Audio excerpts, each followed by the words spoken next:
Welcome, everyone. Thank you for tuning in again to Minding Your Stories. As you know, this is a new channel whose focus is on really redefining aging at any age, whether 50, 60, 70, or beyond. We have with us Fred Cowan. The first time I met Fred, I heard Fred. And that was listening to him describe himself as a professional community volunteer. And I said to myself at that time, I've got to meet this guy because I never heard anyone really so resoundingly certain of their role. And I knew there was a story there. Well, that is the least of his story, right? And so I'm hoping that we can uncover some of those pages and steps and stories, and through his experience, hopefully allow you to be more bold and emboldened about your own course and journey. So we'll start first with having Fred give some framings in terms of significant markers that begin to frame who he would become later. So my first question to you is whether you could share with us a defining memory that shaped who you are today.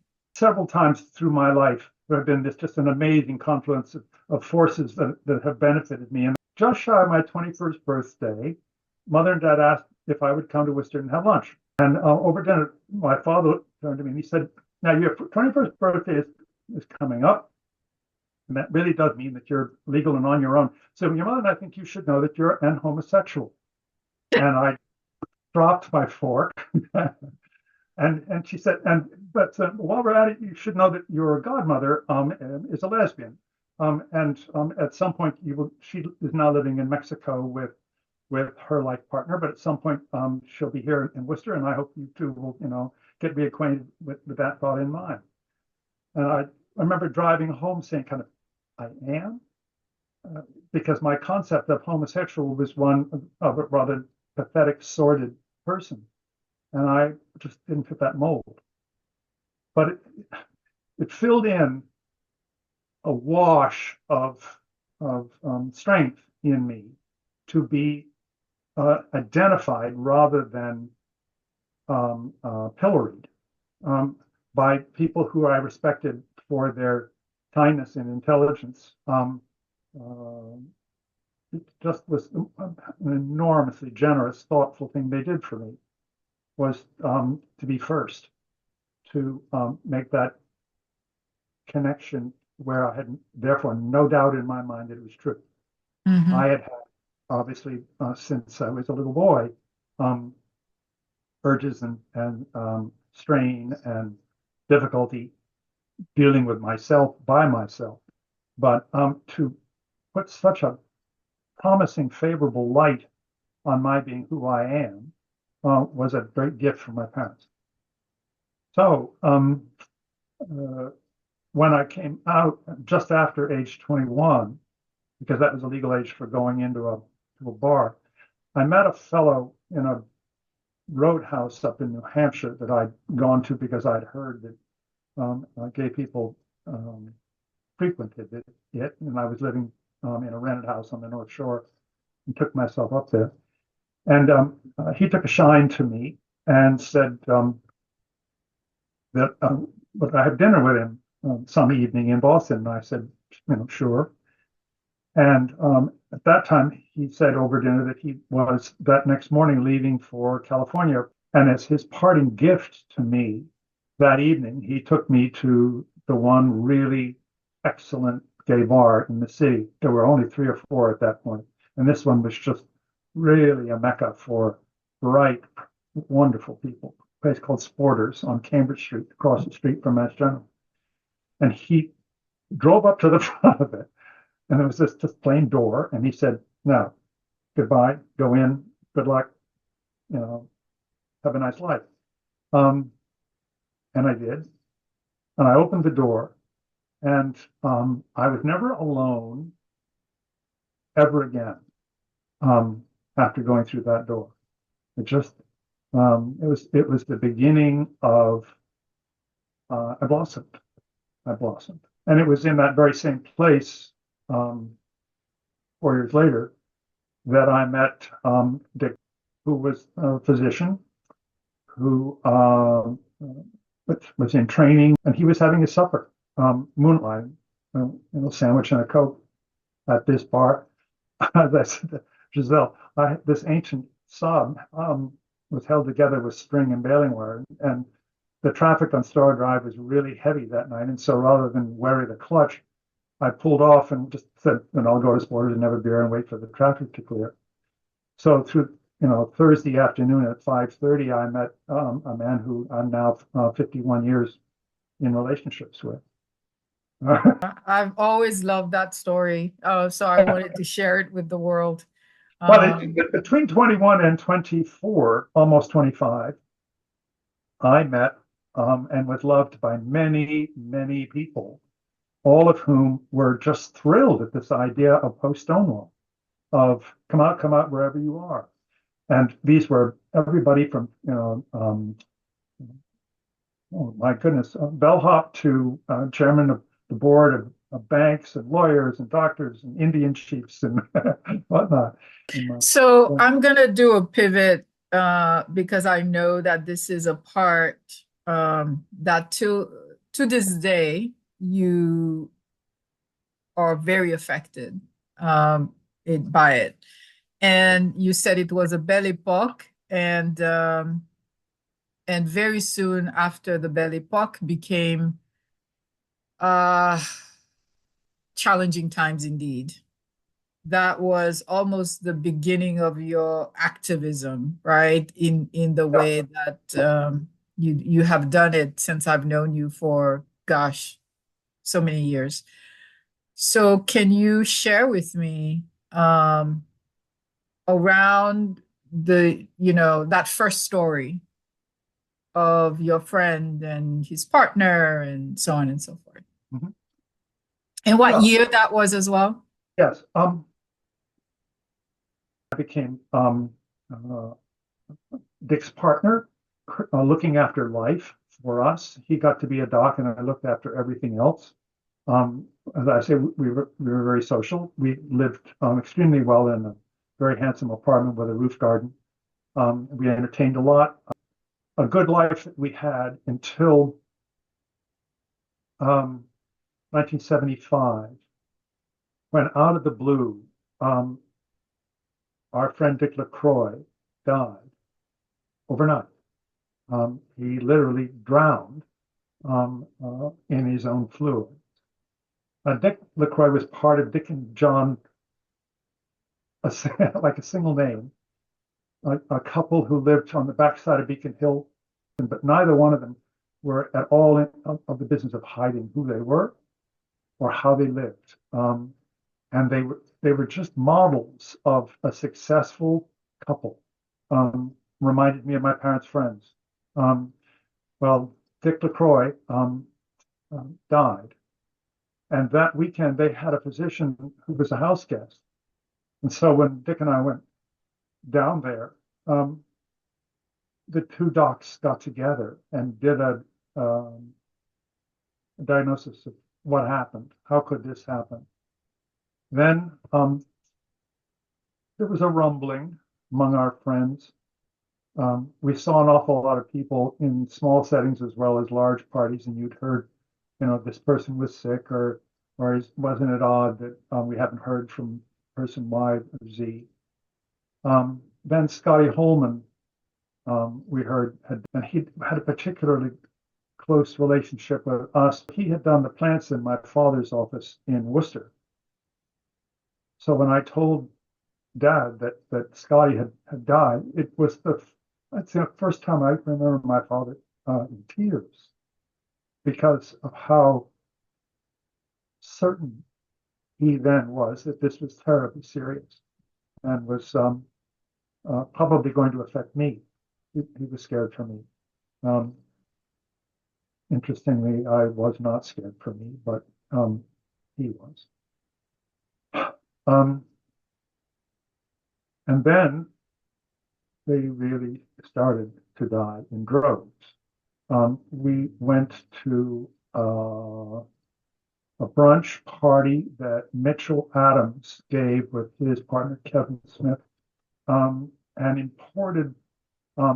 It's big, about maybe 100 people or so. They gave us name tags, and they imported Larry Kessler from AIDS Action, the AIDS Action Committee in Boston, who was the director, the founder and director, and the head of his administrative staff, a guy named Larry Killian. And the two of them were there to fill us in as to what was happening and what was forecast, and how we could be helpful. And as it turned out, the back of our name tags turned out to be pledge cards.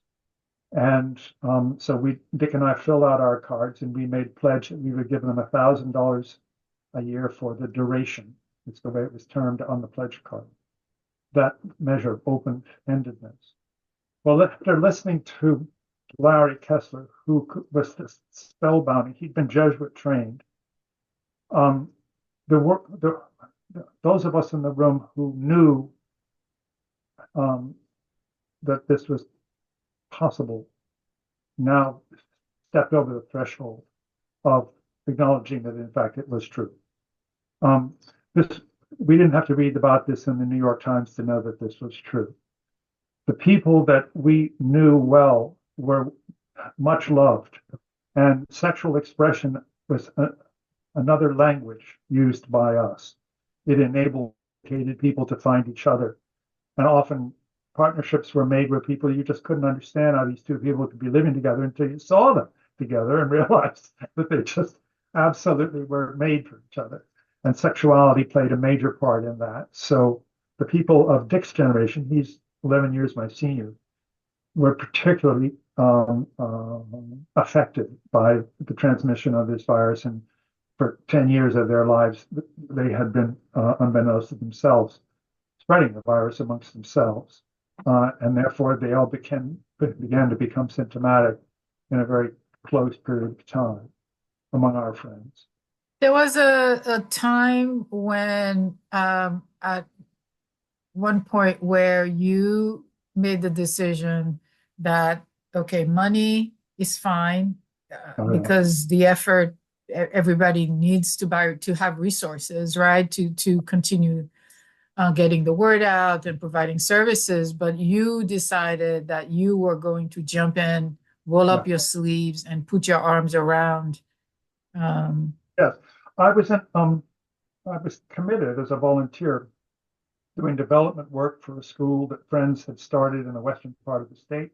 And I just, Dick and I had moved to Gloucester by that time, it's 1979, into this really idyllic setting where we live today.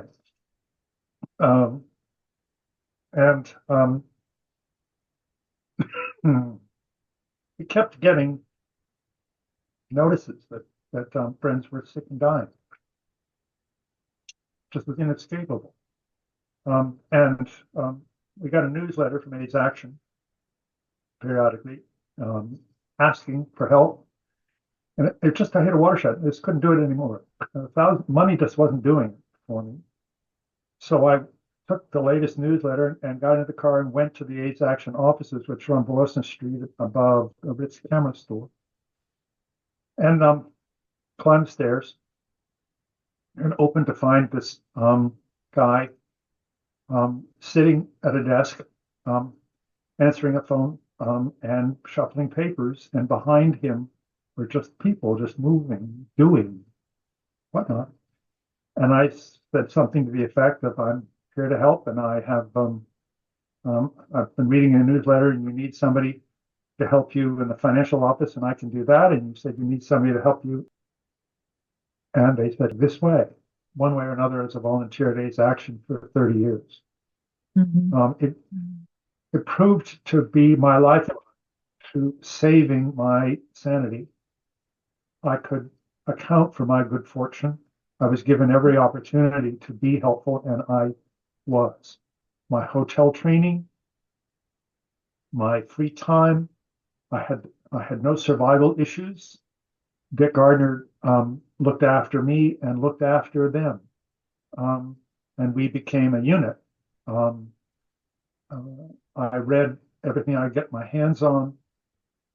Reading turned out to be how I learned things as an autodidact, a self-taught person.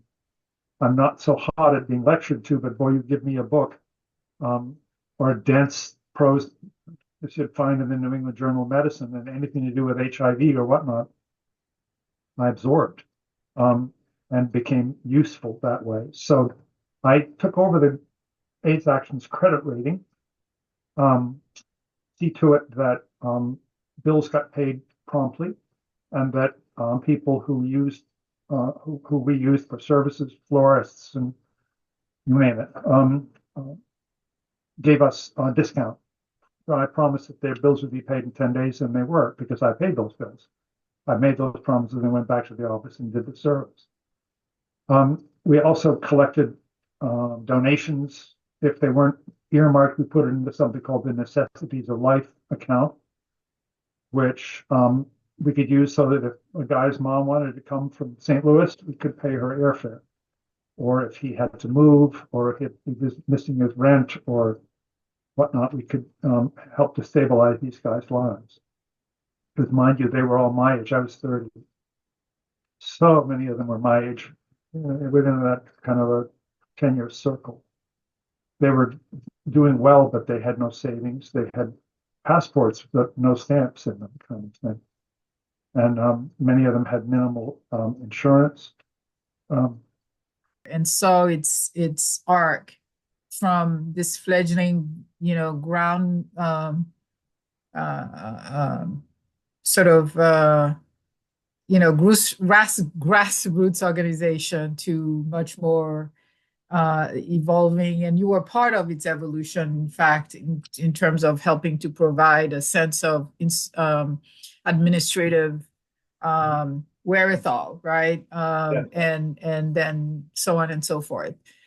When you look at your time spent in the HIV/AIDS work, do you have a proudest moment or proudest, whether it's at AIDS Action or something that happened as a result of you, and that it was because of you that it happened at AIDS Action, or something that happened outside, because your work really did extend itself to outside the doors of AIDS Action? Yes. Influence, Dick and Fred became a thing. I had a level of credibility, so I gave an awful lot of people a sense of peace. They finally had a sense that they were getting some answers, even if it wasn't answers they wanted to hear. I got a lot of my information from Dick. I was scrupulous not to exaggerate or to sugarcoat. How much time do I have, people would say, or what are the chances of? And I would usually say, I don't know.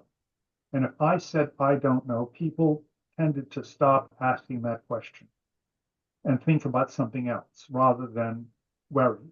Because why worry about something that you can't answer? Just don't waste time. They heard from a lot of me and all.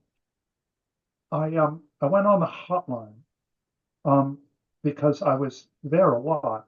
I was a full 40, 50 hours a week for a couple of years, and busy enough and fundraising enough that they could afford to hire somebody full time to do what I had been doing.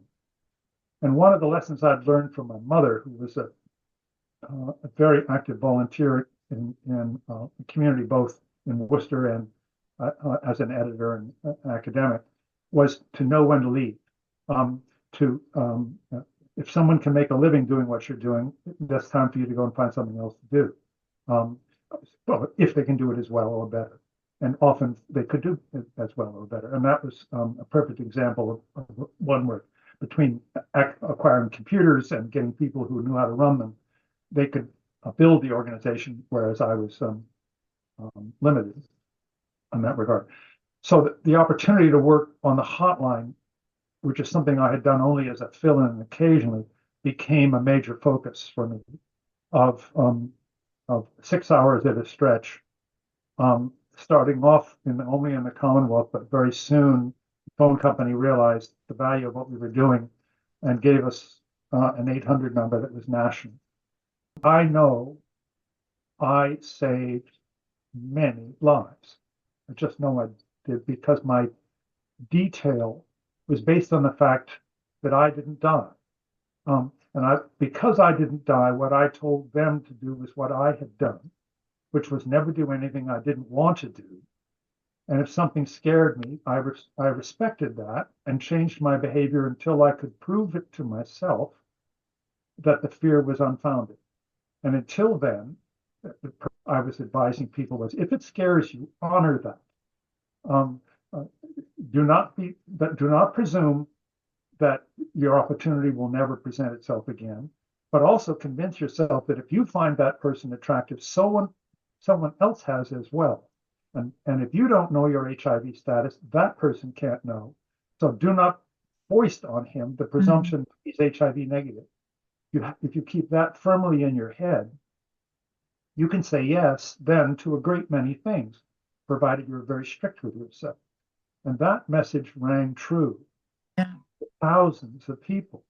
I spoke every week to a lot of people, and I taught also other hotline volunteers because I had the time to do that. That people would sit next to me with headset on and listen. I said, "Well, now you're a teacher." You can talk to people in your community that I could never talk to.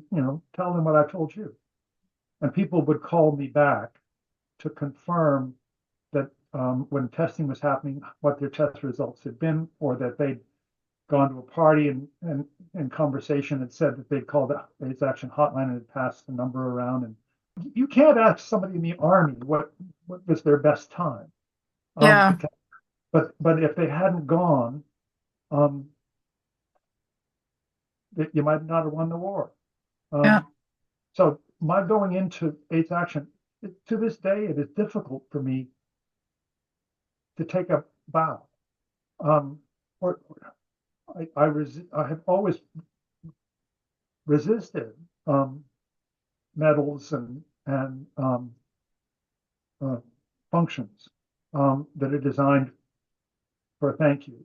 It's just, I get it when a guy in the military cringes when somebody says thank you for your service, when they know that 6 other guys around them are dead.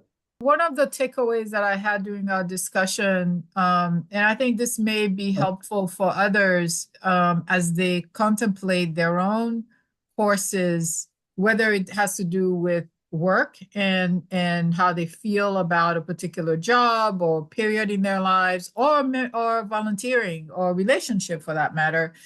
This notion of the 5-year review.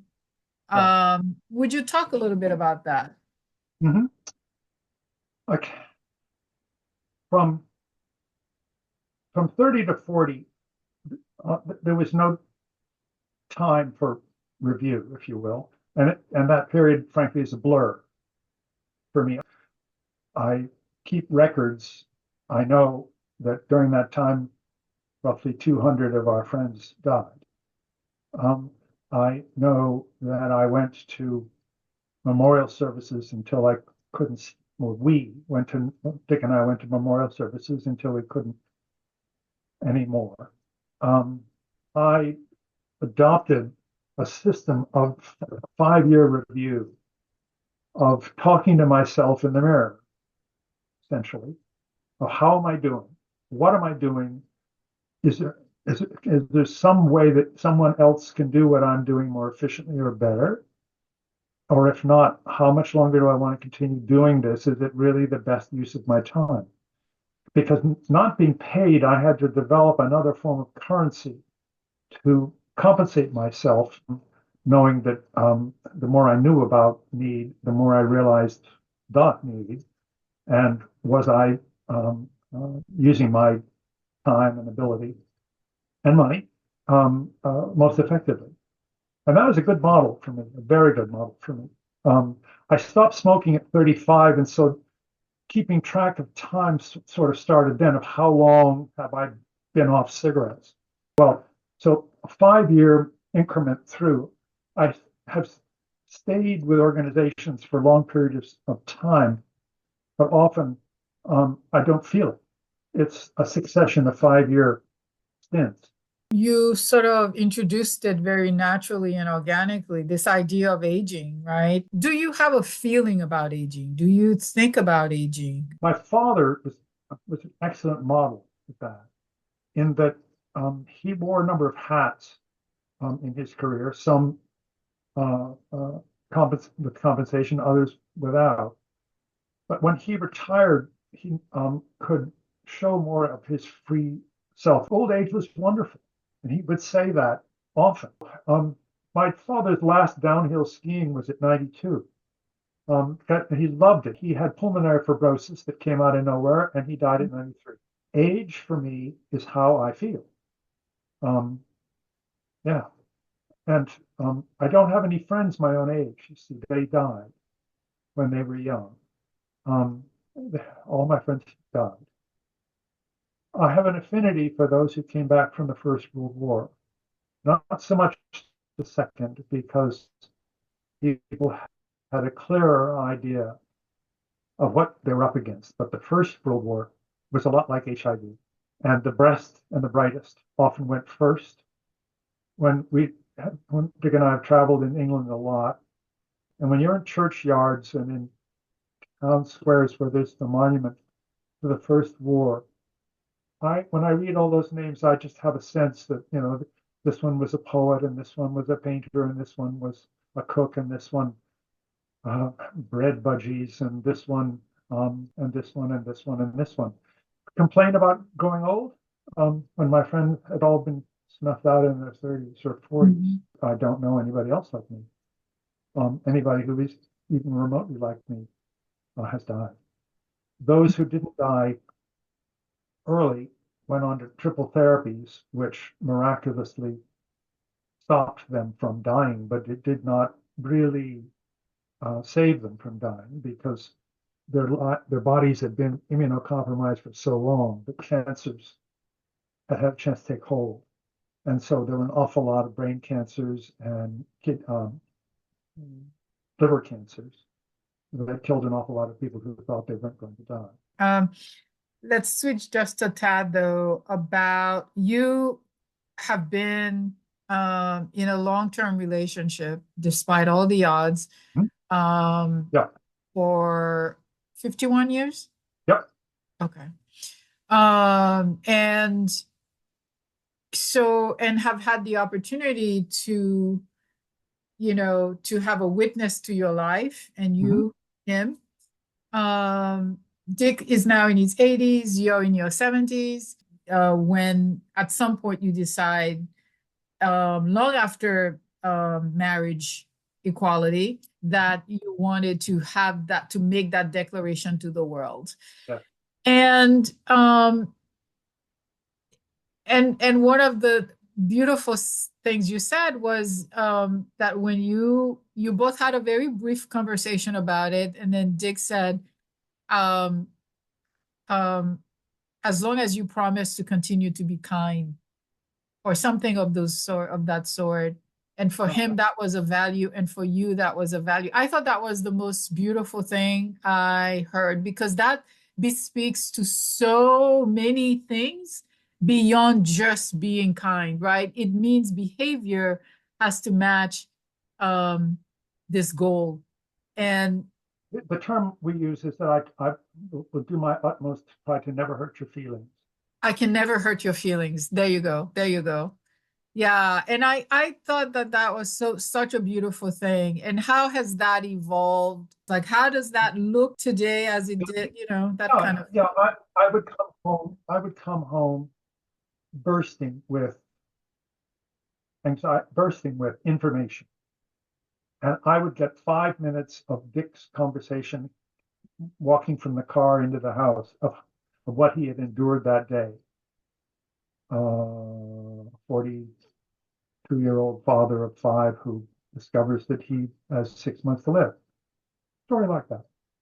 So I learned to hold my story for another time, just out of thoughtfulness and kindness, because he just didn't need to hear it that day. That feeling extent, what I cook for dinner um, um, is thoughtful. We were together 38 years before we got married. I must say, I cannot imagine living through HIV without Dick being there. Many guys had ample opportunity to end their lives early rather than endure old age and loneliness. Um, um, some people who I rather thought were not HIV positive were listed as those who died. They died from the effects of HIV, not from the infection. And I get it. The demands on our lives have changed. Our frequency with which we have the compulsion to do things has changed. It's nothing that we could necessarily have forecasted. We no longer stay up until 1 o'clock in the morning, watching old movies because you're exhausted by 10 o'clock, that sort of thing. It's not a deficit, it's just a change in relationship. And again, that 5-year increment thing is helpful that way, of the forgiveness of looking and welcoming change. Same token, no one around Dick was teaching him how to grow old. So that when he went to work, he was Dr. Gardner in his whites on load, full day, on call, responding 2 o'clock in the morning, phone call. Rarely, not after 75, but before that, driving in 2 in the morning and working a full day, and just doing that. And I didn't hear from him, gee, I'm 70, I can't do this anymore. It's just, no. In my own case, post-COVID, I had let myself relax during that period and lost a lot of body mass and a lot of muscle strength. But I'm in a rehab program that I developed with a guy at the gym who looks as a trainer. And I'm embarrassed at how I discounted people because of their numerical age, of what they could or could not do. If you use it, you don't lose it. And I am, I'm impressed with how much I've recovered, but I'm also taking that as a message. So my last question is, if you could speak to your younger self, what would you say about the journey and essentially gift? Because really the alternative, as we've just talked about, of growing older. Expect change, but no, at least by my experience, I'm a different person when change is required. And it isn't painful to change. It seems reasonable that the idea of being active fewer hours in the day, for example, seems correct now, rather than being negligent or lazy. But the aging process forces change, yes, but if you're interested in how you spend your time, doing perhaps less of it or under different circumstances seems normal and natural. Growing old is not something to dread. I guess it's under the heading like that. But it accommodates. My brain, my attitude has accommodated the fact that I'm about to be 76. But when I go to the gym, for example, I never mention my age because that implies that there's a limitation of what I can accomplish. And I'm not smart about that. I don't know that I can't do, so I am doing. and my trainer, he keeps me from hurting myself because I don't have the muscle that I used to have. But by the same token, he doesn't stop me. I think people will really find great insights to mine in your story. Thank you, my friend.